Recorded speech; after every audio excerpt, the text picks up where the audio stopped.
Hola, mi nombre es Telma Bonilla, estudiante de la Universidad Pedagógica Nacional Francisco Morazán, del espacio formativo Física 3, con el ingeniero Rolando Alvarado. En esta ocasión vamos a hablar de lo que es la ley de Ohm. Esta ley lleva como nombre la ley de Ohm debido a que en 1829 el primero en estudiar cuantitativamente la resistencia del flujo de los conductores eléctricos fue Simon Ohm. Entonces, en honor a él, se llama la ley de Ohm. En esta ocasión, vamos a empezar, como podemos ver, un triángulo aquí. La ley de Ohm se resume prácticamente en esto: voltaje, intensidad y resistencia. ¿Y por qué es tan aplicable en nuestro diario vivir? Sabemos que estamos hablando de electricidad, de corrientes eléctricas. Cuando hablamos de voltaje, lo que son las corrientes eléctricas de nuestra casa, nuestros bombillos, cuando conectamos nuestro ventilador, ahí se aplica lo que son las corrientes eléctricas o la ley de Ohm. En este caso podemos observar que la ley de Ohm se aplica en estas tres unidades, que son voltaje, intensidad y resistencia. Si queremos encontrar el voltaje, vamos a multiplicar intensidad por resistencia. Y si queremos encontrar intensidad, vamos a dividir voltaje entre resistencia. O si queremos encontrar resistencia, vamos a dividir voltaje entre intensidad. ¿Pero qué es la ley de Ohm? Bueno, ya les mencioné que la ley de Ohm es aplicable en nuestro diario vivir porque nosotros estamos tan conectados con la electricidad, ¿verdad? Para nuestras refrigeradoras, nuestros ventiladores, televisión, para todo necesitamos electricidad. Entonces, esta ley es muy fundamental.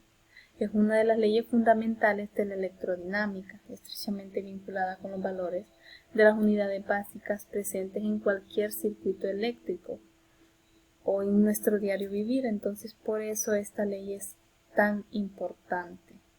Entonces, aquí tenemos la tensión o voltaje que se representa con una E y la unidad que se utiliza es el volt con una V.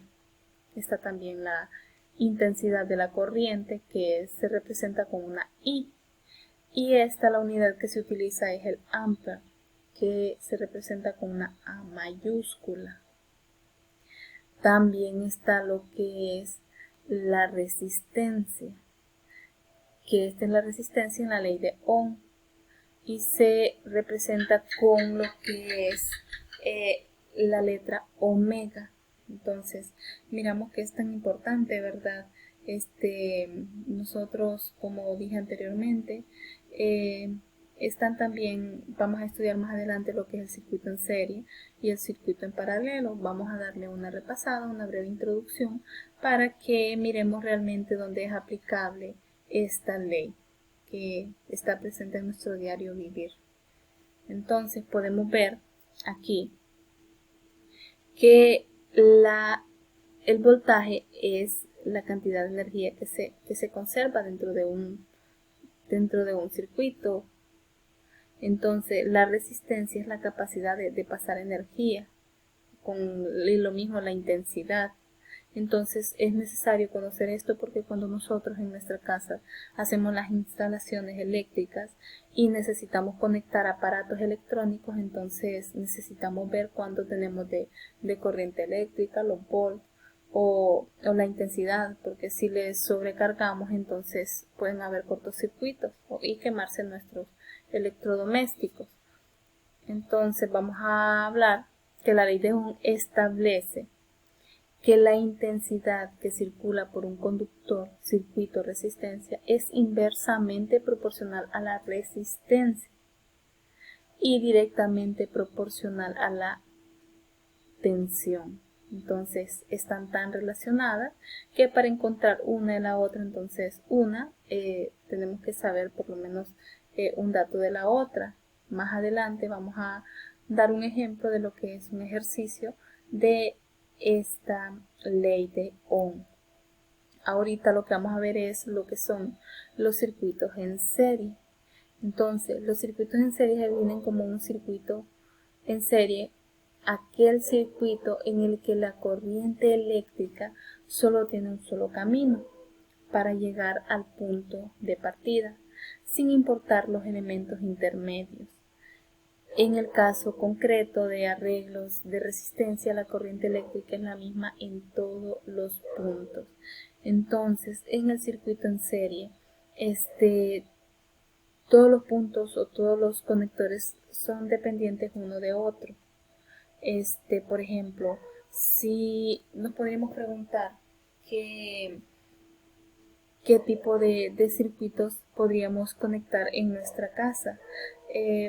Vamos a ver el circuito en serie y el circuito en paralelo para ver cuál de los dos nos conviene instalar a la hora de hacer nuestra instalación en nuestras casas de habitaciones.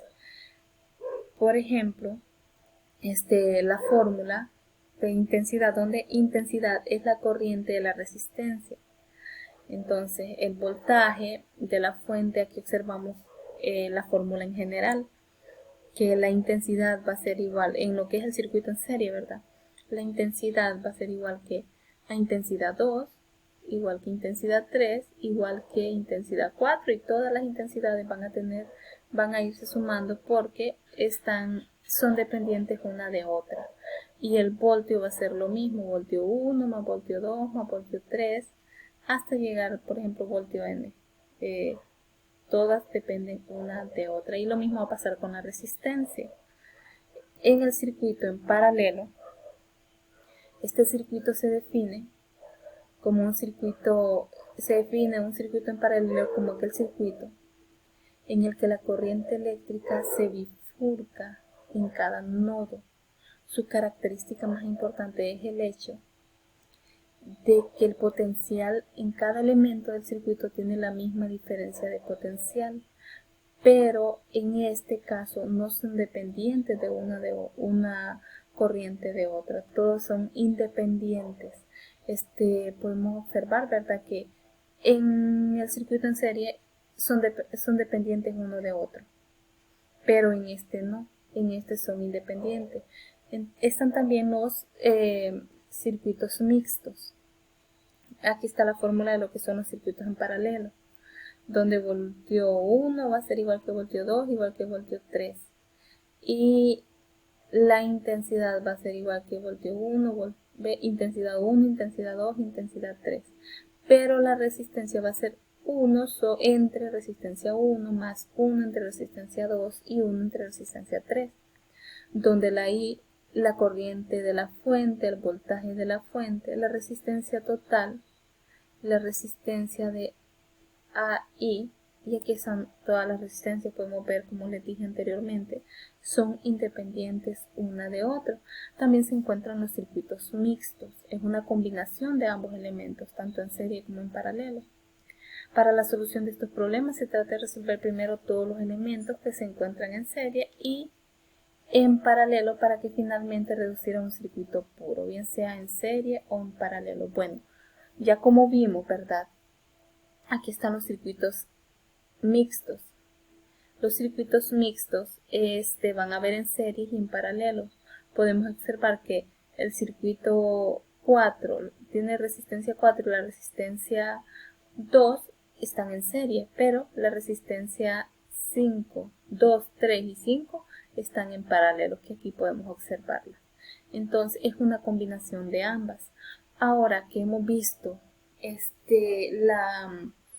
la definición de cada uno de ellos, circuitos en serie, circuitos mixtos y circuitos en paralelo, podríamos ver de que realmente estos están muy aplicados a nuestro diario vivir. Por ejemplo, los circuitos en serie, estos no podemos hacer una instalación. Yo les dije anteriormente que al final, después que miráramos los circuitos en series, mixtos y paralelos, miráramos cuál nos convenía instalar en nuestra casa de habitación, pero miramos que circuito en serie no es posible. ¿Por qué motivo? Porque si hacemos una conexión en nuestra casa de circuito en serie, por ejemplo, ahí se va la energía, se queman los electrodomésticos. Vaya, se quema un bombillo, se van a quemar los 4. Si tengo 4, ¿por qué motivo? Porque uno depende de otro. Entonces, si son en serie, van a depender uno de otro, y si, por lo tanto, si se me quema uno, se me va a dañar también los otros 3 restantes. Al contrario, si tenemos un circuito en paralelo, estos son muy independientes uno de otros. Estos son los recomendables para utilizarlos en nuestra casa. ¿Por qué motivo? Porque si se quema un bombillo o se daña, el otro no se va a dañar, sino que van a quedar buenos otros bombillos. Entonces, por eso es recomendable que se conecten en las casas de habitación, en verdad, circuitos en paralelos. ¿Dónde se conectan? ¿Dónde están lo que son los circuitos en serie? Por ejemplo, en las luces LED, en las luces navideñas, en la refrigeradora, en la plancha, por ejemplo, en un motor que utilicemos para sacar agua de algún pozo. Ahí están lo que es los circuitos en serie, pero los circuitos en paralelo, estos se utilizan cuando queremos que estén independientes un circuito de otro, y que si le pasa algo a uno, que no le vaya a pasar a otro. Entonces, qué mejor que esta instalación para nuestro hogar. Y mixto, pues, es cuando queremos de ambos, que esté una combinación, ¿verdad?, de tanto paralelos como en serie. Entonces, vamos a explicar lo que es un ejercicio. Este ejercicio es el 25.56 y dice que un tubo de plástico de 25.0 metros de longitud y 3.00 centímetros de diámetro se sumerge en una solución de plata y se deposita una capa uniforme de plata de 0.100 milímetros de espesor sobre la superficie exterior del tubo. Este tubo cubierto se conecta a una batería de 12 voltios. ¿Cuál será la corriente? Entonces, aquí vamos a buscar lo que es la intensidad. Tenemos los datos, ¿verdad? La longitud son 25 milímetros. El diámetro del tubo son 3 centímetros. El diámetro del tubo son 3 centímetros. El espesor de la plata, son 0.1 milímetros. Y los voltios son 12 voltios que se conectó el tubo a la batería. 12 voltios. La intensidad, pues no conocemos la intensidad y es lo que tenemos que encontrar. Como nosotros sabemos, ¿verdad? El plástico es un aislante. Por el plástico no se va a pasar corriente eléctrica. Entonces, como no hay corriente eléctrica, por el único lugar donde se va a pasar corriente eléctrica es por por la superficie o el espesor de la plata, porque la plata sí es un conductor eléctrico. Sabemos que es un conductor eléctrico muy bueno. Casi la mayoría de los metales son conductores eléctricos: el oro, la plata, el cobre. Sabemos que el que más utilizamos es el cobre porque es más económico, ¿verdad? Pero el oro y la plata son excelentes conductores eléctricos. Entonces, aquí vamos a buscar lo que es el área transversal. El área transversal porque tenemos lo que es el diámetro del tubo, y el área transversal va a ser igual que el área transversal de la plata por el área transversal del tubo. O sea, la plata que va corriendo por todo alrededor del tubo. Entonces el área transversal va a ser igual que pi por r al cuadrado 2 menos pi por r1 al cuadrado